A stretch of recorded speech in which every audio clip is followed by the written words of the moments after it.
Zona është një zonë që ka shumë diell, siç e tha profesori, ka shumë erra, ka shumë klima dhe mikroklima të ndryshme, për arsye se ne kemi 2 lumej mbrapa kodrave, gjithë Vlora e ka këto, nuk është se i kemi vetëm zona jonë, gjithë Vlora, se është lumi i Vlorës që fillon Shushica që nga malet e Kuçit e deri sa vin këtu në Vjos, pastaj kemi edhe zonën e lumit të Vjosës që na kapin. Çfarë duhet të them me këto dy lloj luginash? Janë lugina që sjellin erra të freskëta nga male. Do dalë një pikë tjetër më vonë me erra. Ta kuptoni. Pastaj kemi detin përballë. Te deti ne nuk kemi vetëm det të hapur, siç mund të jemi vetëm det nga deti që kemi këthe nga Novosela ose Hidrovori, zona këtej.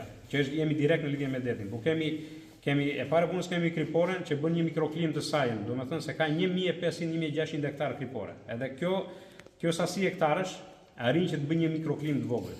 Kemi lagunën e Nartës që po ashtu është trefishi i kripores që bën dhe kjo një mikroklim, kemi gjirin e Vlorës që bën dhe ai një mikroklim të tillë, dhe kemi detin total që kemi edhe detin Jon dhe detin Adriatik që ato bëjnë një makroklim.